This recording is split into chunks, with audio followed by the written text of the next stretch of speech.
Hello, and welcome to the next webinar in our series. Many of you have said that there are times when you just can't foster for whatever reason, but you still want to help kids who are in foster care. So we have three experts who spend much of their time helping kids in foster care, and we're going to let them talk to you about what their programs do, and hopefully you will be able to connect with one of them, really connect with what they're doing and decide that's where you'd like to volunteer your time while you're deciding to foster or after you've retired from fostering and still want to be engaged. So thank you all panelists for being here, Carolyn and Melissa and Lindsay. We really appreciate you. And without any further ado, I'm going to let you start telling people about your programs.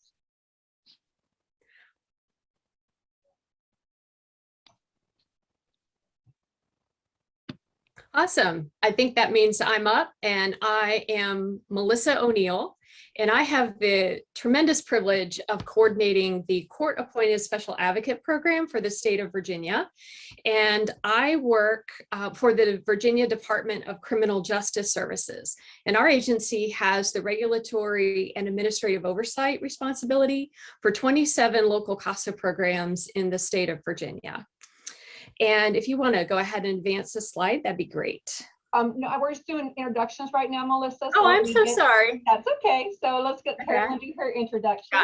Yeah, hi, I'm Caroline Neal, and I am the founder and executive director of a small nonprofit here in the central region of Virginia called Worthday's. And I have worked both in the public and private child welfare agencies in Virginia, specializing mostly in the use of teaming and critical decision making and child welfare and extensive family finding to identify permanency options for kids in foster care. So since I've moved on from those roles, I started this nonprofit about 6 years ago. And my family has been impacted by adoption, kinship care, and caring for those impacted by the foster care system as well. So I bring all of that to the table and in everything that we do with Worthday's. Thank you very much, Caroline. Lindsay. Hi. Oh, thank you. Hi, my name is Lindsay Horace-Shuha, and I'm the Match Quality Manager at Big Brothers Big Sisters Services. And I have been with the agency for 15 years, always on the program side, working directly with our volunteers and with our kiddos. I've also been a big sister in the past. I was a big for 8 years, and I still keep in touch with my little. She's 20 now. But I'm really excited to be here today. And in terms of our service area, I work out of our Richmond headquarter office, but we cover the Tri-Cities area as well as Newport News and the Norfolk areas as well. Thank you very much. I appreciate that. We're going to now get started with our presenters.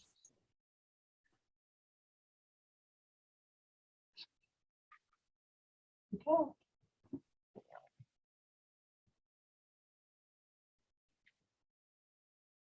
You're up, Melissa. Okay, now, thanks.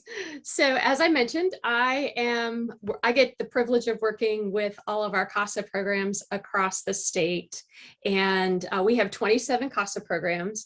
And the overall mission of CASA is to support and promote citizen court-appointed volunteer advocacy so that every child who has experienced child abuse or neglect can have a safe and permanent home and have the opportunity to thrive.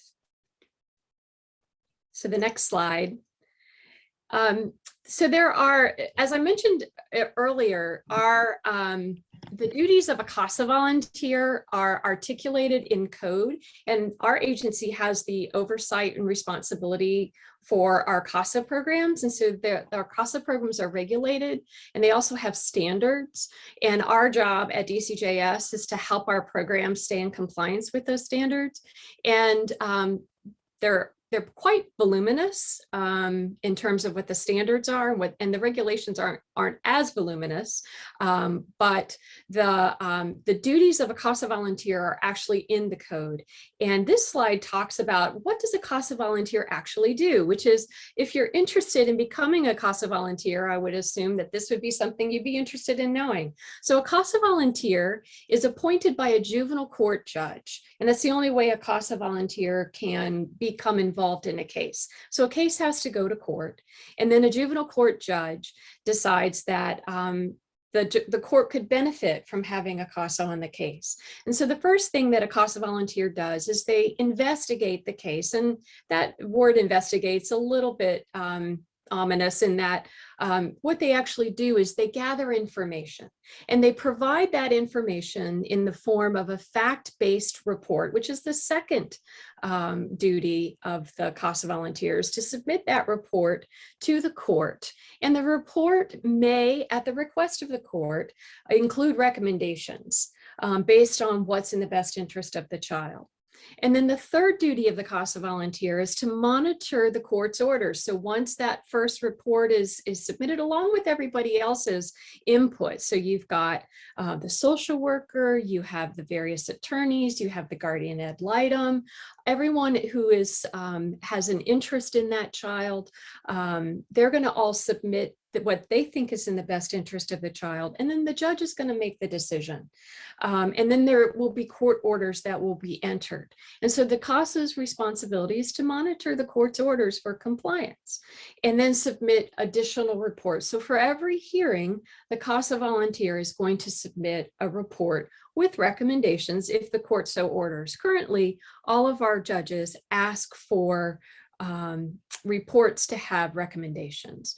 And then the fourth duty is to assist that guardian ad litem. So if you're familiar with that, a guardian ad litem is an attorney who represents the best interest of the child. So in our code, we have an assisted relationship, a codified assisted relationship with the guardian ad litem. However, we're still independent of the guardian ad litem. So we can work with the guardian ad litem, but we still submit our own independent report.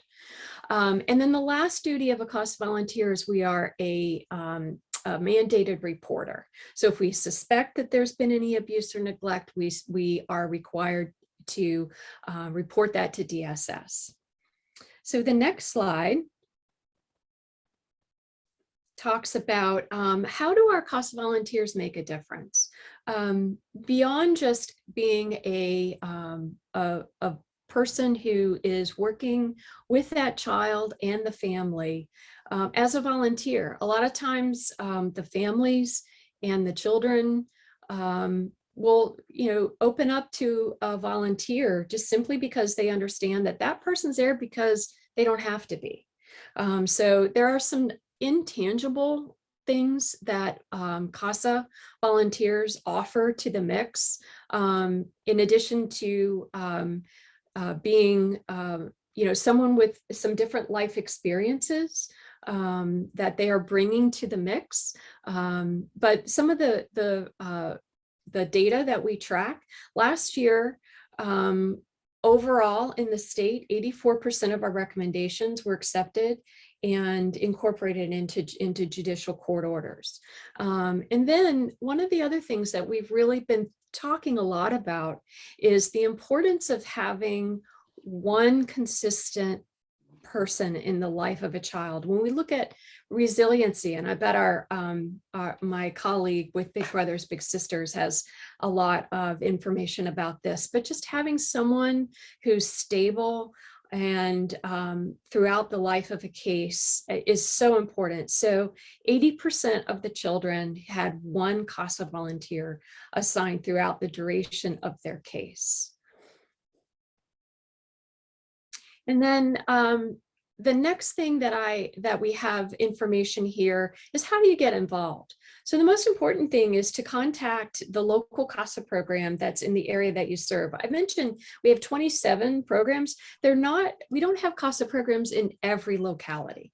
So CASA programs get started at, it's court appointed special advocate programs. So they have to be, obviously the judge has to want the CASA program. So there's not, and then of course there's other issues. Most of our programs are private nonprofits. So there are funding issues and such. So there are not programs in every locality, and we continue to work to try to expand the CASA program. But there's a link on this page when you get this information to our Virginia CASA website that will show you where all the CASA programs are. And there are qualifications to be a CASA. And so one of our programs, I thought, said it well, that our CASA volunteers come from all walks of life. They are, they said that, we have from GED to PhD. And I think that is one of the beauties of what CASA brings to the mix. But they do have to be at least 21. They have to be able to communicate effectively, both orally and in writing. I mean, obviously they have to write those CASA reports. So, and they're very strict in how those reports have to be written. They have to be fact-based. They have to be objective. They have to have mature judgment, and they have to have time. And then they have to be able to relate to people from different cultures and backgrounds. They also have to go through a background check. And if you wouldn't mind going and advancing that slide, there's a very vigorous background check that our programs are required to go through. And this slide tells you all of the various pieces of that. We also have a very rigorous pre-service training that all of our programs go through. It's a minimum of 30 hours. Most programs do 40. Then there's also 12 hours of in-service training a year that our volunteers have to complete. And then finally, the next slide talks about what do some of our volunteers have to say. But again, I talked about our volunteers come from all aspects, and they're diverse in their life experiences. They bring a unique perspective, and they all often share that the most rewarding aspect of the work with the children and the families is that when a child and a family finds permanency and stability, they find that most rewarding after going through a really difficult time. One of my favorite images is that volunteers talk about the bridge, and that they see their work as that they go and it's like going to at the beginning of the bridge and walking them over the bridge to get to safety and permanency, and then going back over the bridge to help walk another child and family to safety and permanency. And we have a strong emphasis on trauma-informed practices and family reunification and cultural competence. So the next slide just shows contact information, and we'd be delighted to talk to anyone who would like to join our work.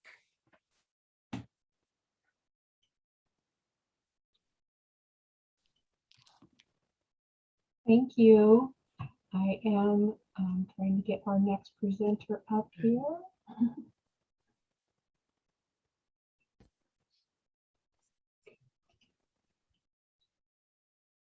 Sorry for the technical difficulty here, folks. I don't know where our other speakers have gone. All right, here we go. So our next presenter will be Carolyn Neal. And Carolyn is going to be talking to us about work days. Carolyn, are you ready?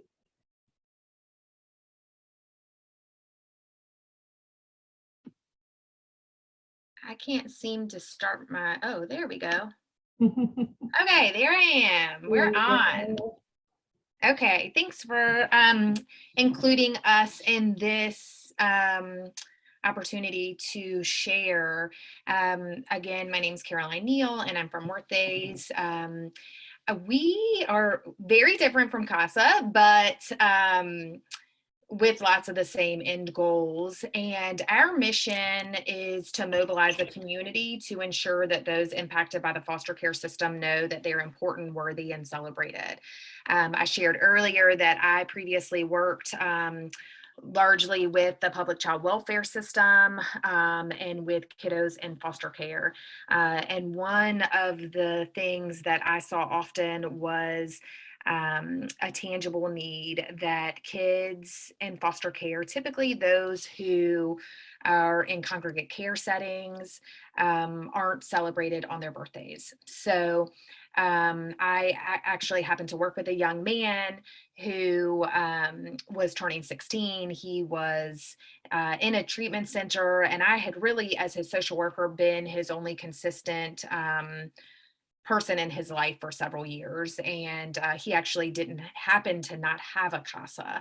And so nonetheless, he was turning 16, and I wanted to, I was on maternity leave at the time, and I wanted to put together some things for him so that he knew that he was remembered on his birthday and not forgotten. So I did that, and it certainly were not things that most 16-year-old boys wanted for their birthday, as there were lots of restrictions since he was in a treatment center at the time.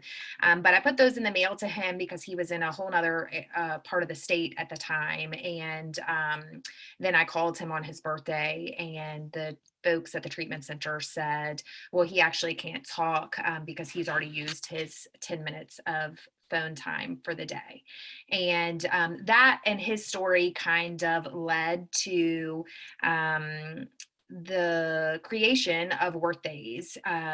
Previously, a few years prior to that, that same young man, therapist and I were sitting in a room kind of scratching our heads, like, how do we help this young man who was going through a particularly difficult time in his life? And the therapist said something that stuck with me, and it was, we need to remind him that he's worth it all day, because all day he's reminding himself that he's not. And so this was a tangible way that I thought we could help. So one of the kind of the foundation of what we do at Worthdays is ensuring that kids are celebrated on their birthday and other important days in their lives, such as high school graduations or the holiday season, making sure that those kids who don't really have a grown-up, so like I said, those folks, those kiddos that are in congregate care settings or that have aged out of foster care is largely who we support, making sure that they have reminders of their worth. So a lot of what we do focuses on that, and it has been really really cool to see.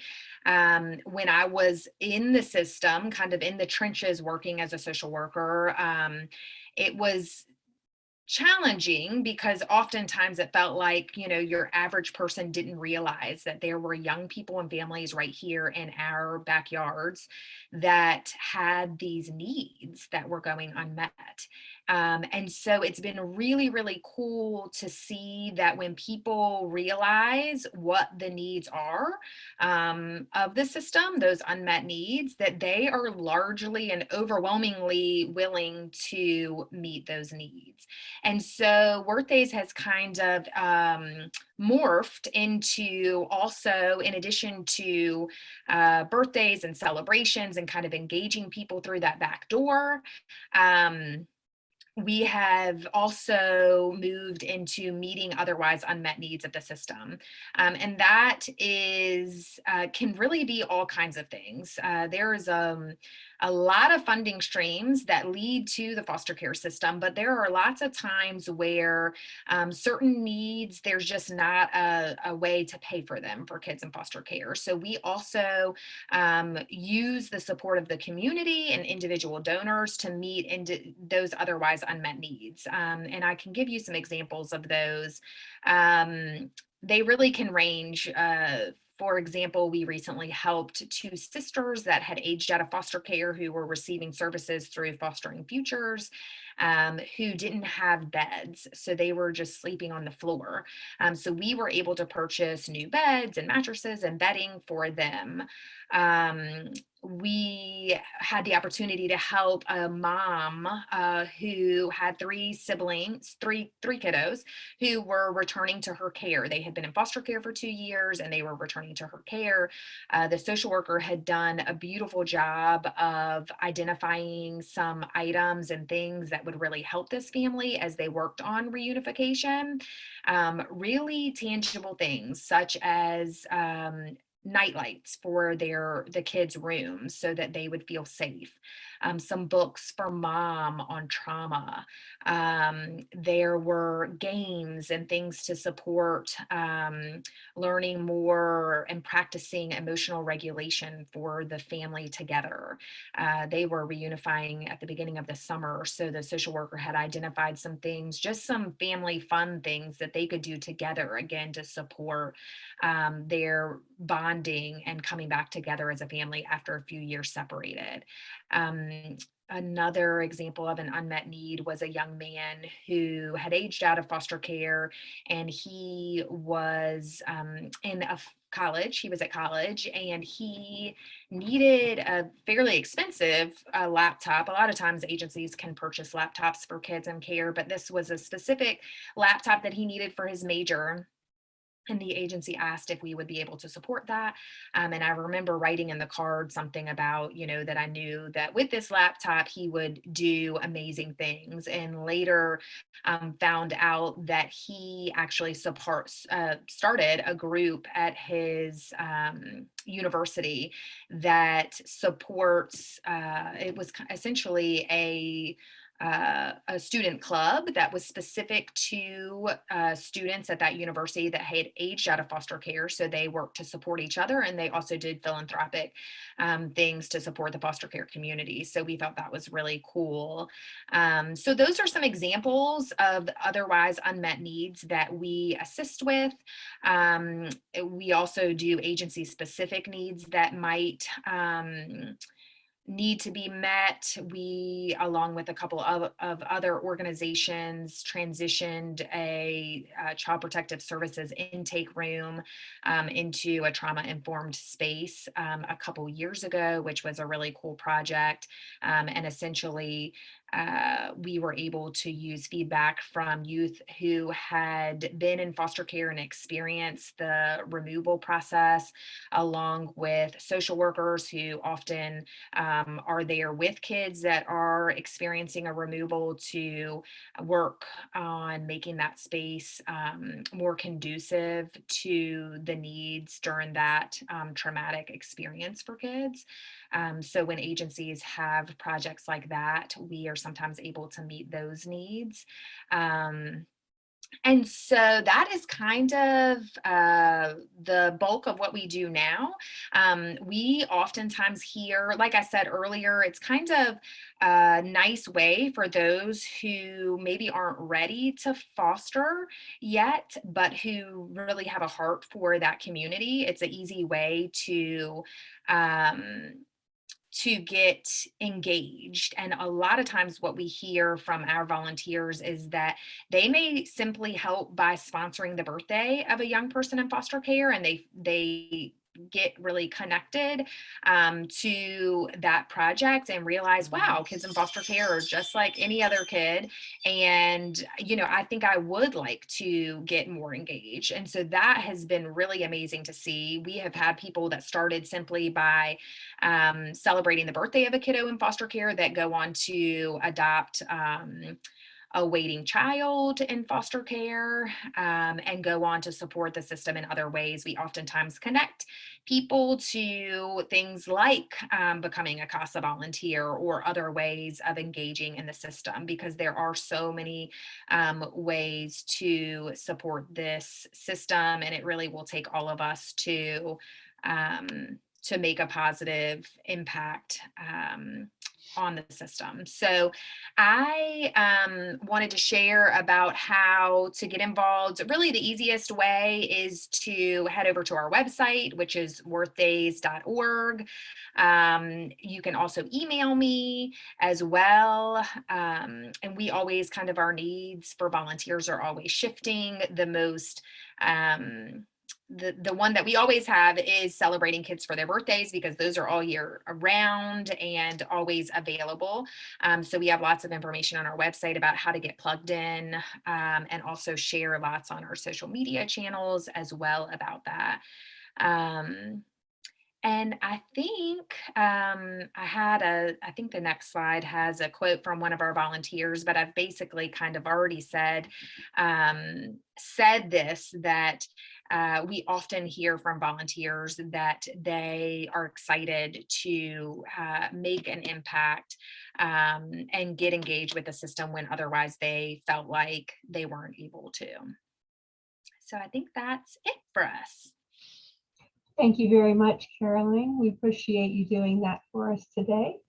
And we're going to move on to Big Brothers Big Sisters, but keep in mind, Workdays may be a small entity, but it has a big heart and it's making a big impact. And we really thank you for that. Thank you.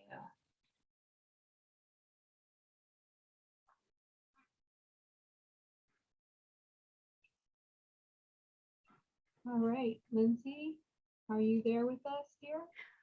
I am. There we go. Good. I was trying to start it, but All right.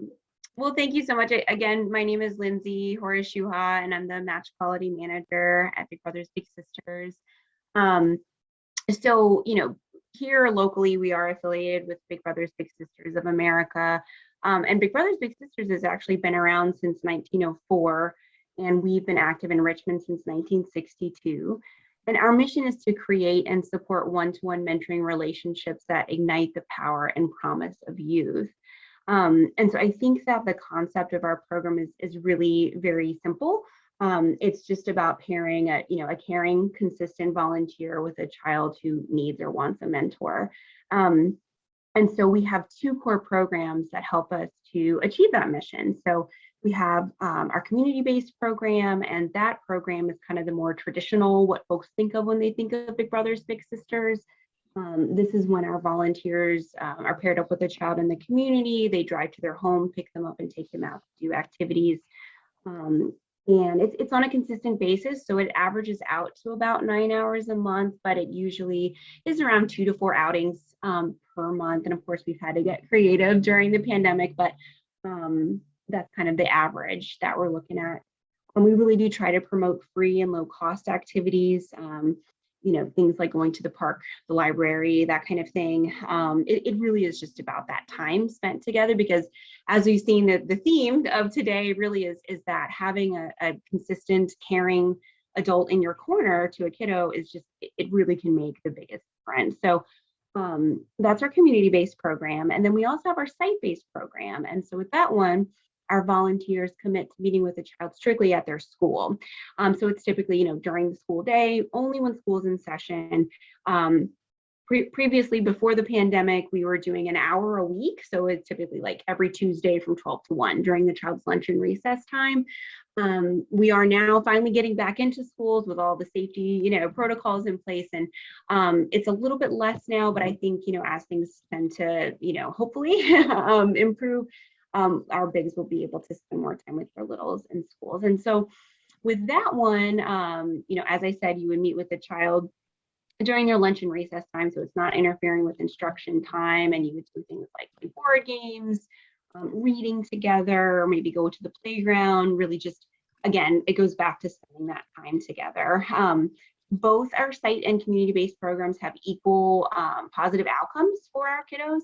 And the nice thing too about our site-based program is we're able to serve children that may not be able to be in our program otherwise. So for instance, with our community-based program, we rely a lot on parental support. I mean, they are a, huge part of the success of any big little match relationship. But, for our site-based kiddos, we might have parents that, work a whole lot and they just don't have time to make that commitment for community-based. Perhaps there's a language barrier. I mean, for instance, one of the schools that we partner with represents, the student population represents over 37 nations on average. It kind of fluctuates around that every year. So we're able to provide that opportunity to kiddos that cannot do our community-based program. So those are our programs in a nutshell.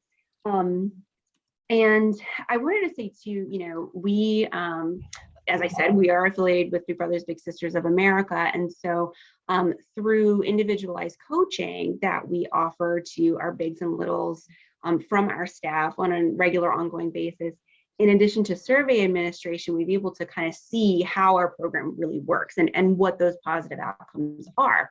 So this is just an example. So from 2019, 100% of our littles that completed the survey maintained or improved across at least 4 of the 7 areas below. So after being matched for just 1 year. And so, 96% feel more accepted by their peers, 94% plan to graduate high school on time, 93% feel that they can succeed in school, 96% feel that they have an adult that they can turn to in a time of need. 89% report having stronger family connections, which I think is fantastic. It's just an additional person that is there to help out a child. 91% understand the negative consequences of violence, and 98% understand the negative consequences of alcohol, tobacco, and other drugs. So all of our kiddos 9 and up complete a survey. And I should say too, our younger kiddos complete one too. So we are kind of spanning everybody, just kind of seeing like, how is this working? And we really are seeing, positive feedback. And also, anecdotally from our littles, they get so excited to see their bigs and really look forward to that time together. And the same thing goes for our bigs. I have a big that I've been working with for, oh my gosh, probably 10 years now. And she's like, my goodness, this is the highlight of my week. When I go and I spend time with my little, I feel like I don't have to think about work. I don't have to think about anything else, just really being present and in the moment with my little sister. And I can say the same thing. I was a big too, and it was one of the best things I've ever done. So it really is very rewarding. In terms of getting involved with us, volunteers need to be at least 18 and be willing to make the commitment and wanting to spend time on a regular basis with a child. So for our community-based program, we ask for at least 1 year. And if you want to continue on beyond that 1 year, we can absolutely support that. And as I mentioned earlier, you're meeting with a child on average of 9 hours a month. So it's like 2 to 4 outings per month, about 2 to 3 hours in duration for each visit. And that commitment begins once the match relationship is made. So that first introductory meeting between the big and the little. With our site-based program, we ask for at least a 3-semester commitment. And again, if you wanted to continue on beyond that, we can absolutely support that as well. We also require for our community-based program that our volunteers have a driver's license and their own transportation, because you're going to be out and about and doing things. With our site-based program, we do require their own mode of transportation.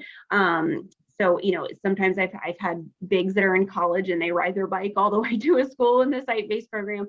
So certainly if that is a concern, we can absolutely think about that and see what we can do. So the first step is to apply to become a big. Once an application is received, we do ask our potential volunteers to come to a virtual orientation. And this is a time for us to really kind of give you a much bigger overview of our program and kind of the nitty-gritty of how everything works. After the orientation has been completed, we complete an interview one-on-one with a staff member. And this is just a time for us to get to know our volunteers really well and to make a really strong match, because we really want our folks to feel confident, and we don't just put 2 people together and hope for the best. We really put a lot of thought and care into how we match folks up. During that enrollment process, after we complete an interview, we do complete a layered background check. And that also includes a check of a driving record if a volunteer is in our community-based program. And we also conduct references as well. Once a volunteer has been accepted into our program, there is a training process that we do require before matching a volunteer with a child. This is completed through what we call the Learning Exchange, and it's just a website, a virtual learning platform that Big Brothers Big Sisters of America has put together, and it's fantastic. There are trainings on all kinds of things, but there are 3 in particular that we do require. One's just a general overview, just kind of talking about expectations. One is a trauma-informed care training, and another is, the third I should say, is the LGBTQ awareness training. So because we are committed to inclusivity as an organization. Here, it features a quote from one of our bigs. This really hit home because I think, the pandemic just hit our matches really hard. And so we're making it happen, we're making it work. And I think that it's just so important, this whole experience, if anything, has taught us how important relationships are. So this is just featured from a big, but again, I've had bigs that say like, oh my gosh, if I knew how easy and how amazing this was, I would have done it years ago. But we get just really great feedback about how a lot of things are just their perspective shifts because they see it from the eyes of a child. And I actually introduced a big to a little earlier this week, and they were doing a fun icebreaker activity, you know, after they met. And I was talking with the big afterwards, and I think one of the questions was, you know, what's the, you know, biggest achievement you've ever had in your life or something of that nature. And the big said, you know, my little told me, well, I'm only 9 years old. I'm not that far yet, but I'll get there. And it was just so poignant. And it's like, wow, that's just so insightful. And I mean, as you all know, kids can just teach so much. So that's pretty much it. If you are interested in getting involved with us, just go to our website. I don't think it's featured here, but I apologize, but we can certainly get that out to folks, and certainly feel, you know, everyone is more than welcome to contact me as well. I'm happy to answer any questions that anyone has, but thank you. Thank you. I'm going to get all of our speakers back up here, I think. All right, there's our Melissa, and Carolyn should be here as well.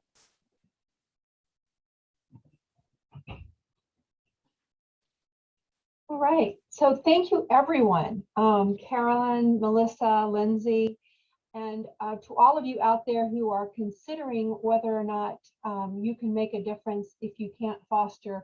I hope that this webinar shows you some perfect ways for you to get more engaged, whether you're interested in advocacy, you're interested in mentoring, you're interested in giving gifts and making kids feel worthy. There's a place for you in Virginia. So please get involved, and we will post ways to connect with all of these individuals in the comment sections on this Facebook posting. And we appreciate everybody being here. Also, if you're trying to connect with JFS Connecting Hearts, here's some information for you as well. And we thank all of you for being here today. Thank you so much for everything that you do all day, every day. Thanks. Thank you. Thank you. Thank you. Bye-bye. Bye-bye.